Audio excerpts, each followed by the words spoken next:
Hello everyone, my name is Francis Srivastav and today I am going to deliver a lecture on NCF 2005. As we know, this topic is very important for CTET, KVS PRT and all other teaching exams. So today we will study NCF 2005 in detail. Today I am uploading only first part. Within 2 days I will upload next part. And second part पूरा हो जाने के बाद मैं NCF 2005 से related कुछ important questions का video upload करूँगी नेक्स्ट 2 डेज़ में।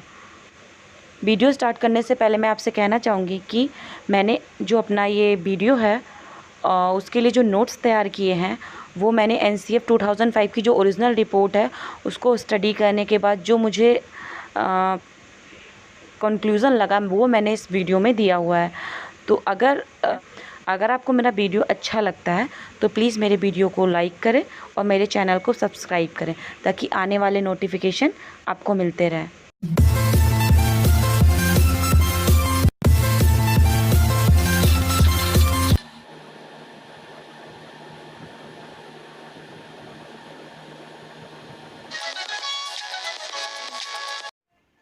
जैसा कि आप सबको पता है कि एनसीएफ को हिंदी में राष्ट्रीय पाठचर्या रूपरेखा 2005 भी कहते हैं। पहला पॉइंट है इसका, हमारे बच्चों को क्या पढ़ाया जाए और कैसे पढ़ाया जाए, इन्हीं विषयों पर ध्यान केंद्रित करने हेतु एनसीएफ 2005 का निर्माण किया गया था। यानी कि क्या पढ़ाया जाए और कैसे पढ़ाया जाए, एनसीएफ इन दो बातों पर फोकस करता है।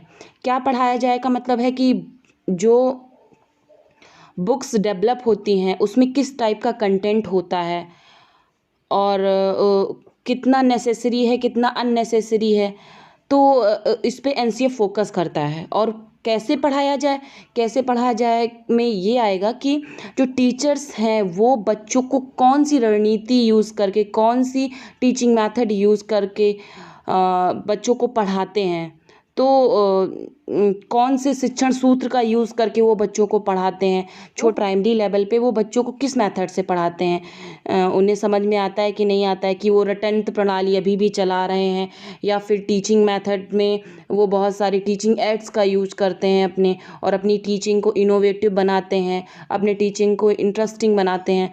तो इसमें ये आ जाए कि कैसे पढ़ाया जाए, इन्हीं विषयों पर ध्यान केंद्रित करने हेतु एनसीएफ 2005 का निर्माण किया गया था। नेक्स्ट पॉइंट है हमारा, एनसीएफ देश में टीचिंग प्रैक्टिस पर दिशा निर्देश देते हुए स्कूल सिलेबस को बनाने और पाठ्य पुस्तकों के लेखन को रूपरेखा प्रदान करता है। यानी कि जो प्रैक्टिस होती है उसके लिए ये एनसीएफ दिशा निर्देशन देता है और सिलेबस को बनाने और पाठ्य पुस्तकों को लेखन को रूपरेखा प्रदान करता है। यानी कि 1 to 5 में, यानी कि प्राइमरी लेवल पर कौन सा सिलेबस चलेगा उसको भी डिसाइड एनसीएफ करेगा, और जो पाठ्य पुस्तकों का लेखन होगा उसको भी कौन डिसाइड करता है, एनसीएफ करता है। पाठ्य पुस्तकों में किस टाइप का कंटेंट होगा, पाठ्य पुस्तकें कितनी मोटी हैं, पाठ्य पुस्तकों में किस तरह का नॉलेजेबल कंटेंट है। ऐसा तो नहीं है कि जो बुक है वो केवल लेंथ में तो मोटी है लेकिन उसमें कोई भी नॉलेजेबल चीज़ है ही नहीं, और केवल साइज़ में वो मोटी है और बच्चों को केवल प्रेशर देती है कि हाँ बुक इतनी मोटी है, लेकिन उसमें नॉलेज वाली कोई चीज़ है ही नहीं।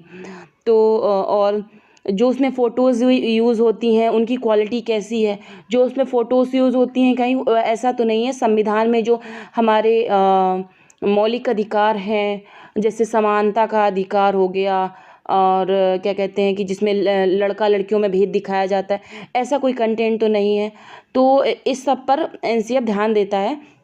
अच्छा कंटेंट डाला जाए जिसमें भाईचारा दिखाया जाए, राष्ट्रीय एकता की भावना प्रदर्शित हो, और जो छुआछूत है इस टाइप का कंटेंट है वो बिल्कुल भी ना रखा जाए, और जो हमारे राष्ट्रीय महत्व के जो बिंदु हैं जो भी चल रहे हैं वर्तमान में वो हमारी पाठ्य पुस्तकों में शामिल किए जाएं, और जो हमारी पाठ्य पुस्तकें हों वो समाज की आवश्यकता के अनुरूप हों। समाज में वर्तमान में जो कुछ चल रहा है हमारी पाठ्य पुस्तकें उसका प्रतिबिंब होना चाहिए, उसमें कोई भी उल्टी सीधी चीज़ें इंक्लूड नहीं करनी चाहिए। तो एनसीएफ इस पर फोकस करता है। नेक्स्ट है एनसीएफ 2000 का full form national curriculum framework है, आपको इसको याद कर लेना है। और करिकुलम को मैंने यहाँ डिफाइन किया है कि करिकुलम शब्द की व्युत्पत्ति मतलब ये ओरिजिन लैटिन भाषा के क्यूरे शब्द से हुई है, जिसका अर्थ है दौड़ का मैदान। पाठ्यक्रम दौड़ का मैदान है जिस पर बालक लक्ष्य की प्राप्ति के लिए दौड़ता है। आपको बस इतना समझना होगा कि ज़्यादातर लोग करिकुलम और सिलेबस में फ़र्क नहीं कर पाते हैं। करिकुलम और सिलेबस दोनों का वो क्या कहते हैं एक ही समझते हैं, लेकिन आपको ये ध्यान रखना है कि जो करिकुलम है वो ब्रॉड टर्म में यूज़ होता है, सिलेबस करिकुलम का एक पार्ट होता है, ठीक है। और यहाँ पे करिकुलम वर्ड जो यूज़ हुआ है वो पाठचर्या के लिए यूज हुआ है, जिसको शिक्षा क्रम भी कहते हैं, ठीक है। और जो सिलेबस होता है उसको हिंदी में पाठ्यक्रम कहते हैं, या जो विषय वस्तु है वो ये कहते हैं। तो जैसे हमारा कोई भी जैसे बीएड है, बीएड का एक पर्टिकुलर जैसे कानपुर यूनिवर्सिटी है, तो कानपुर यूनिवर्सिटी की साइट पे जैसे बीएड में बच्चों के एडमिशन हो जाते हैं तो उनका एक पर्टिकुलर करिकुलम साइट पे अपलोड किया जाता है। तो जब बच्चे उनको डाउनलोड करते हैं तो उसमें केवल सिलेबस ही नहीं होता है, उसमें क्या होता है कि सारे जो पेपर्स होते हैं फिलॉसफी, साइकोलॉजी एंड सोशियोलॉजी, जितने भी पेपर होते हैं उसके साथ साथ उसमें असाइनमेंट इंक्लूड होते हैं, प्रोजेक्ट वर्क इंक्लूड होता है, सर्वे इंक्लूड होता है, और क्या कहते हैं कि पावर पॉइंट प्रेजेंटेशन इंक्लूड होता है, कहीं कहीं टूर भी इंक्लूड होता है। नेक्स्ट पॉइंट है हमारा राष्ट्रीय पाठचर्या की रूपरेखा 2005। भारत की शैक्षिक अनुसंधान और प्रशिक्षण की राष्ट्रीय परिषद NCERT द्वारा 1975, 1988, 2000 और 2005 में प्रकाशित 4 राष्ट्रीय पाठचर्या रूपरेखा में से एक है। नेक्स्ट पॉइंट है हमारा एनसीएफ अभी तक भारत में 4 बार प्रभावी हो चुका है। पहले नंबर पे हमारा है एनसीएफ 1975, एनसीएफ 1988, एनसीएफ 2000, एनसीएफ 2005। आपसे ये पूछा जा सकता है कि भारत में अभी तक एनसीएफ कितनी बार लागू हो चुका है, तो आपका आंसर होना चाहिए कि भारत में अभी तक एनसीएफ 4 बार लागू हो चुका है। नेक्स्ट पॉइंट है हमारा यह विद्यालय शिक्षा का अब तक का नवीनतम दस्तावेज है। अगर क्वेश्चन आता है कि विद्यालय शिक्षा का अब तक का नवीनतम दस्तावेज कौन सा है और 4 ऑप्शन दिए होते हैं एनसीएफ 1975, एनसीएफ 1988, एनसीएफ 2000 और एनसीएफ 2005, तो आपको टिक करना है एनसीएफ 2005। नेक्स्ट पॉइंट है हमारा राष्ट्रीय शैक्षिक अनुसंधान और प्रशिक्षण परिषद NCERT की कार्यकारिणी ने 14 व 19 जुलाई 2004 की बैठकों में राष्ट्रीय पाठचर्या को संशोधित करने का निर्णय लिया। यानी कि अगर ये क्वेश्चन आता है कि जो एनसीएफ 2000 है, एनसीएफ 2000, उसको संशोधित करने का निर्णय कब लिया गया, तो हमारा आंसर क्या होगा 14 व 19 जुलाई 2004 की बैठकों में राष्ट्रीय पाठचर्या की रूपरेखा को संशोधित करने का निर्णय लिया गया। नेक्स्ट पॉइंट है हमारा MHRD मानव संसाधन विकास मंत्रालय के शिक्षा सचिव ने परिषद के निदेशक को एक पत्र 1993 की शिक्षा बिना बोझ के रिपोर्ट की रोशनी में विद्यालय शिक्षा के लिए राष्ट्रीय पाठचर्या की रूपरेखा 2000 की समीक्षा करने की आवश्यकता व्यक्त की। अगर ये क्वेश्चन आता है जो एनसीएफ 2005 है उसके निर्माण का आधार कौन सी रिपोर्ट बनी, तो आपका आंसर होना चाहिए कि शिक्षा बिना बोझ के जो 1993 की रिपोर्ट थी वो एनसीएफ 2005 के निर्माण का आधार बनी। नेक्स्ट पॉइंट है हमारा एनसीएफ 2005 एनसीएफ 2000 का संशोधित रूप है। जैसा कि हमने आपको बताया कि एनसीएफ 2000 पहले से ही निर्मित था, उसी की समीक्षा की गई और उसी में सुधार की आवश्यकता को व्यक्त किया गया, ठीक। नेक्स्ट पॉइंट है हमारा एनसीएफ को बनाने का कार्य एनसीईआरटी के तत्कालीन निदेशक प्रोफेसर कृष्ण कुमार के नेतृत्व में संपन्न हुआ। नेक्स्ट पॉइंट है हमारा मानव संसाधन विकास मंत्रालय की पहल पर प्रोफेसर यशपाल शर्मा की अध्यक्षता में एक राष्ट्रीय संचालन समिति, इंग्लिश में बोलते हैं नेशनल स्टीयरिंग कमेटी, 21 राष्ट्रीय फोकस समूहों का गठन किया गया। अगर ये क्वेश्चन पूछा जाता है कि किसकी पहल पर एनसीएफ 2005 का निर्माण किया गया, तो आपका आंसर होना चाहिए मानव संसाधन विकास मंत्रालय की पहल पर। नेक्स्ट क्वेश्चन अगर ये पूछा जाता है किसकी अध्यक्षता में एनसीएफ 2005 का निर्माण किया गया, तो आपका आंसर होना चाहिए प्रोफेसर यशपाल शर्मा की अध्यक्षता में। और कितने फोकस समूहों का गठन किया गया, तो 21 राष्ट्रीय फोकस समूहों का गठन किया गया। नेक्स्ट पॉइंट है हमारा, संचालन समिति के 35 सदस्य थे। संचालन समिति के 35 सदस्य थे तथा एनसीईआरटी के कुल 3 सदस्य थे, और ये 35 सदस्य अलग हैं और ये एनसीईआरटी के 3 सदस्य अलग हैं। ठीक, अब हम राष्ट्रीय पाठचर्या रूपरेखा के जो अध्यक्ष हैं प्रोफेसर यशपाल शर्मा, उनके बारे में थोड़ा जान लेते हैं। प्रोफेसर यशपाल शर्मा एक भारतीय हैं और जो कि भारतीय शिक्षाविद व वैज्ञानिक थे। इनका जन्म 26 नवंबर 1926 पंजाब में हुआ था, पंजाब प्रांत के पाकिस्तान में हुआ था। और इनकी मृत्यु 24 जुलाई 2017 को नोएडा उत्तर प्रदेश में हुई थी। इनका जो क्षेत्र है वो भौतिकी था। नेक्स्ट पॉइंट है हमारा, अंततः 7 सितंबर 2005 को central advisory board of education CABE के में चर्चा हुई और इसको पारित किया गया। नेक्स्ट पॉइंट है हमारा, एनसीएफ 2005 की स्वीकृति के central advisory board of education द्वारा दी गई थी। नेक्स्ट पॉइंट है हमारा, संशोधित राष्ट्रीय पाठचर्या 2005 दस्तावेज का आरंभ रविन्द्रनाथ टैगोर के निबंध सभ्यता और प्रगति के एक उद्धरण से हुआ है। रविन्द्रनाथ टैगोर ने एक निबंध लिखा था सभ्यता और प्रगति, उसी के उद्धरण से एनसीएफ 2005 का उद्धरण हुआ है। इसमें वह हमें याद दिलाते हैं कि सृजनात्मकता और उदार आनंद बचपन की कुंजी हैं, जिनमें से दोनों को एक नासमझ वयस्क समाज द्वारा विकृत किया जा सकता है। नेक्स्ट पॉइंट है हमारा, एनसीएफ 2005 के निर्माण का आधार सपनों के भारत को धरातल पर उतारना है। ये इसकी लाइन है कि सपनों के भारत को धरातल पर उतारना है। आपने देखा होगा कि इससे पहले बहुत सारी रिपोर्ट्स आई हैं, बहुत सारे आयोग बने हैं, बहुत सारी समितियां बनी हैं, उन्होंने बहुत सारी बातें कही हैं, पर उनमें से कुछ ही बातें लागू हुई हैं और बहुत सी बातें ऐसी हैं जो अभी तक लागू नहीं हो पाई हैं। तो एक जो भारत को लेके, भारत में जो शिक्षा का जो स्तर है उसको बढ़ाने का जो सपना देखा गया था, वो कहीं ना कहीं अभी तक हासिल नहीं हो पाया है। तो उस एनसीएफ की जो टैगलाइन है वो यही है कि सपनों के भारत को धरातल पर उतारना। जैसे कई बार बोला गया है, कई आयोगों में बोला गया है, 1986 में बोला गया है, कोठारी आयोग में बोला गया है कि जो सेंट्रल गवर्नमेंट है उसको शिक्षा का जो बजट है वो 6% कर देना चाहिए, पर अभी भी ऐसा नहीं हो पाया है। ठीक है, तो सपनों के भारत को धरातल पर उतारना मतलब जो बातें सिर्फ कही गई हैं उनको ज़मीनी स्तर पर लागू करना, यहाँ पे इसका मतलब ये है। नेक्स्ट पॉइंट है हमारा, एनसीएफ का मुख्य सूत्र शिक्षा बिना बोझ के है। पहले भी मैं बता चुकी हूँ, शिक्षा बिना बोझ की जो रिपोर्ट है वो 1993 में आई थी, हाँ, यानी कि एजुकेशन विदाउट बर्डन।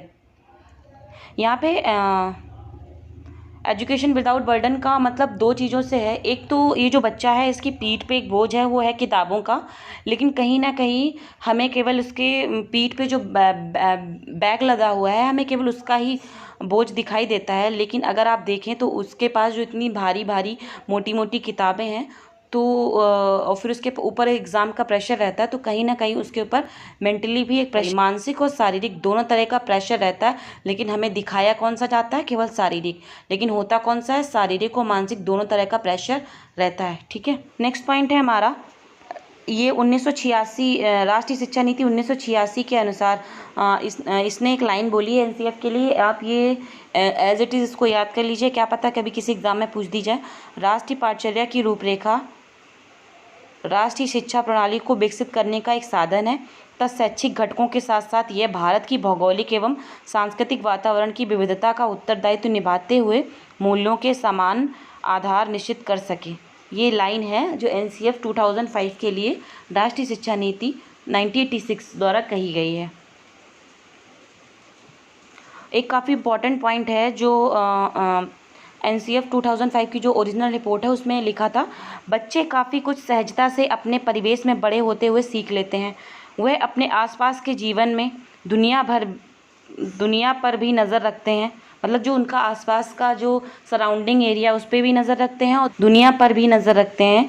जब उनके अनुभवों को कक्षा में लाया जाएगा तो उनके प्रश्नों, उनकी जिज्ञासाओं से पाठचर्या अधिक रचनात्मक बनेगी। तो अगर आपसे कई बार ऐसा क्वेश्चन आ चुका है कि हमें बच्चों को छूट देनी चाहिए कि वो अधिक से अधिक प्रश्न पूछें, हमें उन जिज्ञासु प्रवृत्ति का विकास करना चाहिए और उनकी जिज्ञासाओं को शांत करना चाहिए। वो जो क्वेश्चन पूछते हैं हमें उनका सही वे में आंसर देना चाहिए और जो उनके एक्सपीरियंस है उनको कक्षा में लाया जाना चाहिए। ठीक है। एनसीएफ 2005 रचनावाद पर जोर देता है, ये आप याद रखिएगा, ये आ चुका है कई बार। एनसीएफ 2005 रचनावाद पर जोर देता है यानी कि ज्ञान के निर्माण पर जोर देता है। आपको कोई चीज़ ऐसे ही रट नहीं लेनी है, आपको ज्ञान का कंस्ट्रक्ट करना है, आपको ज्ञान का निर्माण करना है। एनसीएफ इस बात पर फोकस करता है। राष्ट्रीय पाठचर्या की रूपरेखा 2005 का अनुवाद संविधान की 8वीं अनुसूची में दी गई सभी भाषाओं यानी कि 22 भाषाओं में किया गया।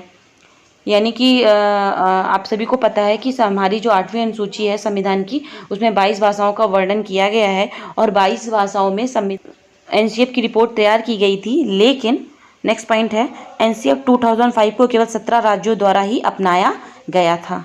और नेक्स्ट पॉइंट है, मातृभाषा अत्यंत महत्वपूर्ण माध्यम है कि बच्चों को उनकी अपने ज्ञान सृजन में सक्षम बनाने में सामाजिक, आर्थिक और जातीय पृष्ठभूमि का स्थान होता है। ये लाइन ज्यों के त्यों आप याद कर लीजिए। मातृभाषा अत्यंत महत्वपूर्ण माध्यम है कि बच्चों को उनकी अपने ज्ञान सृजन में सक्षम बनाने में सामाजिक, आर्थिक और जातीय पृष्ठभूमि का स्थान होता है।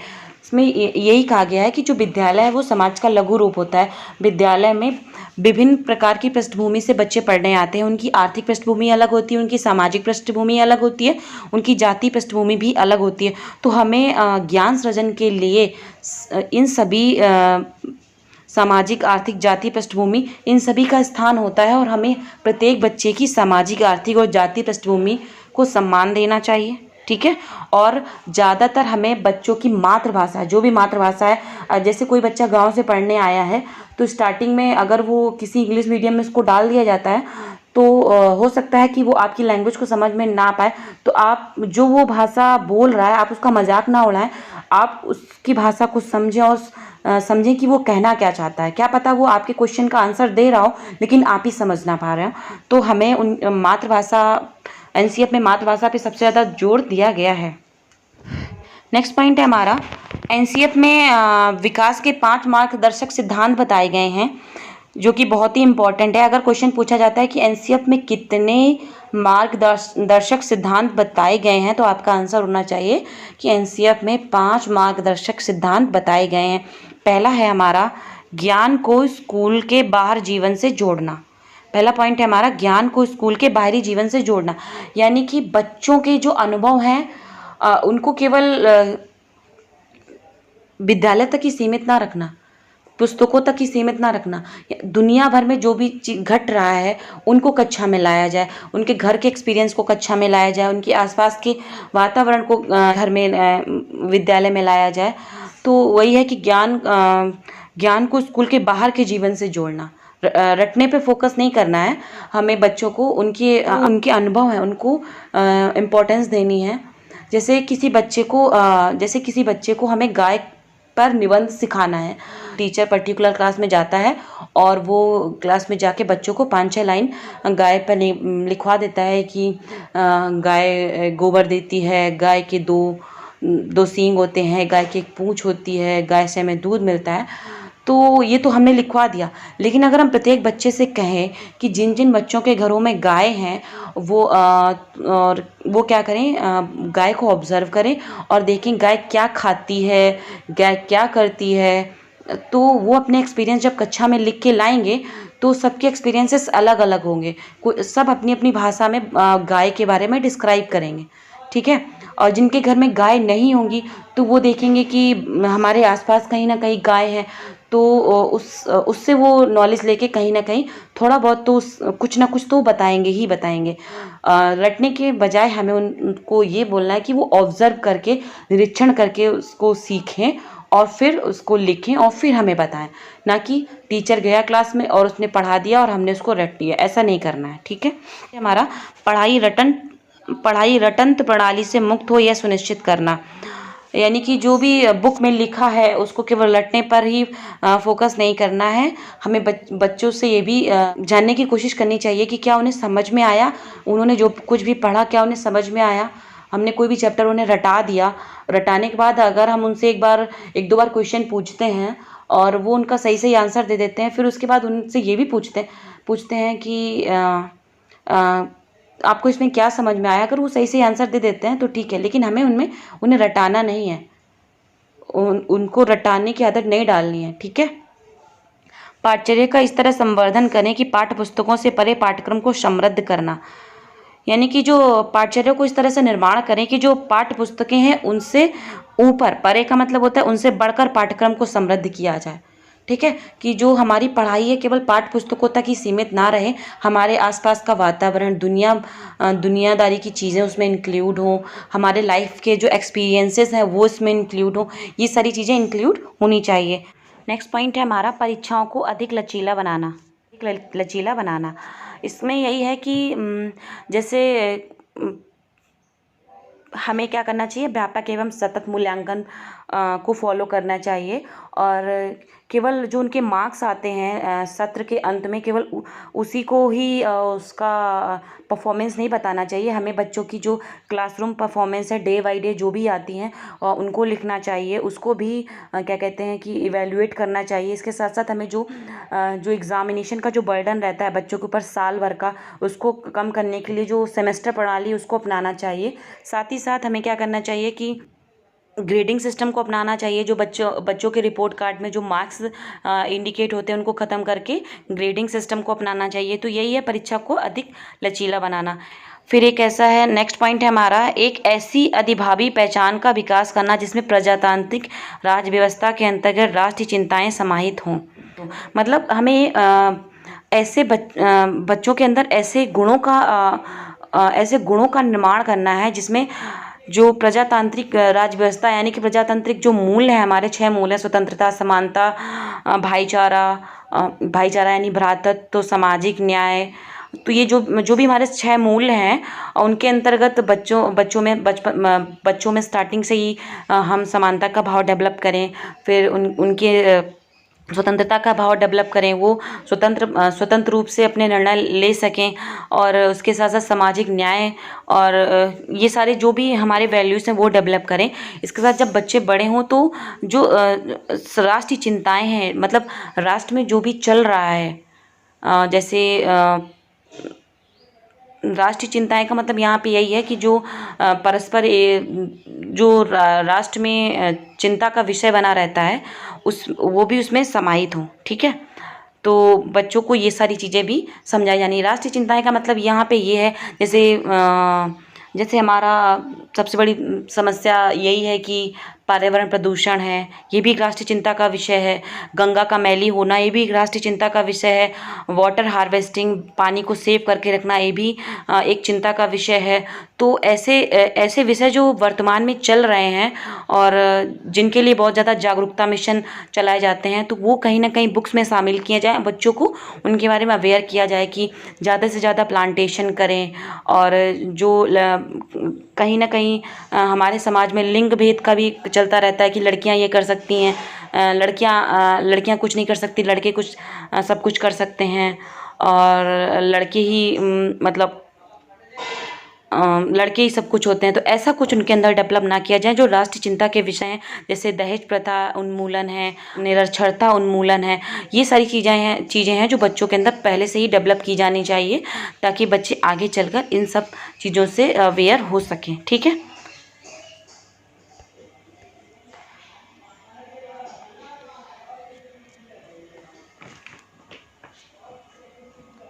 नेक्स्ट पॉइंट है हमारा, एनसीएफ 2005 वेट को मिशन मोड के रूप में प्रारंभ करता है। यहाँ वेट का अर्थ है, ये आप फुल फॉर्म याद कर लीजिए, क्या पता पूछ लिया जाए।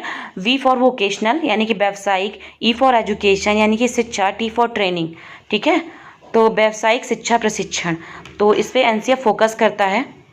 नेक्स्ट पॉइंट है हमारा, एनसीएफ 2005 का मुख्य उद्देश्य जीवन एवं ज्ञान के मध्य की दूरी को कम करना है तथा इस प्रक्रिया में बच्चों के विद्यालय जीवन को बाहरी जीवन से जोड़ना है। ये एनसीएफ का मुख्य उद्देश्य है। ऐसी सेम लाइन लिखी हुई आ सकती है जिसमें आपको कुछ वर्ड्स होंगे जो फिल करने को आ सकते होंगे, तो आपको ये लाइन याद कर लेनी है कि एनसीएफ 2005 का मुख्य उद्देश्य जीवन एवं ज्ञान के मध्य की दूरी को कम करना है तथा इस प्रक्रिया में बच्चों के विद्यालय जीवन को बाहरी जीवन से जोड़ना चाहिए।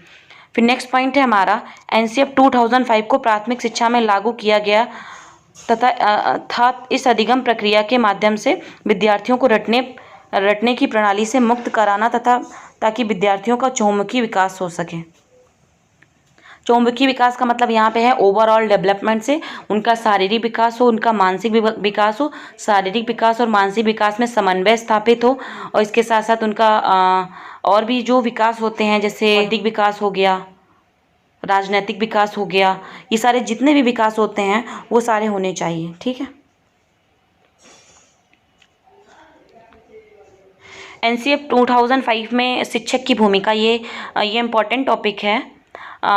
एनसीएफ 2005 में शिक्षक विद्यार्थियों के ज्ञान के निर्माण में सहायताकर्ता के रूप में भूमिका निभाता है। सहायताकर्ता, ये आप कर लीजिए अंडरलाइन की सहायताकर्ता के रूप में भूमिका निभाता है। एनसीएफ 2005 के अनुसार शिक्षक की भूमिका उत्प्रेरक की होती है। जैसे आपने केमिस्ट्री में पढ़ा होगा कि उत्प्रेरक जैसे अभिक्रिया के वेग को बढ़ा देता है, वैसे ही शिक्षक भी एक उत्प्रेरक की तरह कार्य करता है जो बच्चों के विकास की गति को धीरे धीरे बढ़ाने का कार्य करता है। उनका चहुमुखी विकास करने का प्रयास करता है। उनका जो व्यवहार है उनके व्यवहार में परिवर्तन करने की कोशिश करता है। ठीक है। नेक्स्ट पॉइंट हमारा, राष्ट्रीय पाठचर्या की रूपरेखा 2005 के अनुसार एक शिक्षक की भूमिका सुविधादाता की होती है। सुविधादाता का मतलब है कि बच्चों को जिस तरीके का एनवायरनमेंट चाहिए, शिक्षक उस तरीके का एनवायरनमेंट क्रिएट करे और अपने शिक्षण को प्रभावी बनाए, बच्चों में रुचि क्रिएट करे और फिर वो अच्छे से अच्छे जो टीचिंग मेथड हैं, जो एनसीएफ में 2 मेथड जो बहुत ज़्यादा इंपॉर्टेंट बताए गए हैं, ज्ञात से अज्ञात की ओर और मूर्त से अमूर्त की ओर, ये जो दो बताए गए हैं टीचिंग मेथड, उनका यूज़ करके शिक्षक बच्चों को पढ़ाए। नेक्स्ट पॉइंट है हमारा एनसीएफ 2005 की सिफारिशें। पहला है, प्राथमिक स्तर की शिक्षा मातृभाषा में होनी चाहिए तथा इसके पश्चात आवश्यकता अनुसार अन्य भाषाएं सीखी जा सकती हैं। आपको याद रखना है कि मातृभाषा सबसे ज़्यादा इम्पॉर्टेंट है प्राथमिक लेवल पर और एनसीएफ मातृभाषा पे सबसे ज़्यादा फोकस करता है। फिर नेक्स्ट पॉइंट है हमारा, एनसीएफ 2005 में त्रिभाषा सूत्र पर बात कही गई थी। त्रिभाषा सूत्र पर बात कही गई थी जिसमें पहला है स्थानीय भाषा, जिसको मातृभाषा भी कहते हैं, जैसे पंजाबी या गुजराती। ठीक है। जैसे आप पंजाब स्टेट के हैं तो आपकी जो स्थानीय भाषा है वो पंजाबी है। अगर मैं यूपी की हूँ तो मेरी जो स्थानीय भाषा होगी वो अलग है और जो गुजरात के होंगे उनकी जो स्टेट की भाषा होगी, स्थानीय भाषा होगी, वो अलग होगी। फिर दूसरे नंबर पे कोई एक राष्ट्रीय भाषा जैसे हिंदी, एक कोई अंतर्राष्ट्रीय महत्व की भाषा जैसे संस्कृत या इंग्लिश। तो इसमें त्रिभाषा सूत्र की बात कही गई है, लेकिन सबसे ज़्यादा जो फोकस किया गया है वो हमारा किस पे किया गया, पहले नंबर यानी कि मातृभाषा पे किया गया है। नेक्स्ट है, भाषा संबंधी समस्या का समाधान नामवर सिंह द्वारा किया गया था। नामवर सिंह द्वारा किया गया था और अब ये नहीं है, इनकी डेथ हो चुकी है। ठीक है। पाठ्यक्रम निर्माण में नेक्स्ट पॉइंट है हमारा, पाठ्यक्रम निर्माण में अभिभावकों के हितों और समझ को महत्व देना चाहिए। पाठ्यक्रम निर्माण में जो अभिभावक हैं उनके हितों को समझना चाहिए और उनको महत्व देना चाहिए। ठीक है।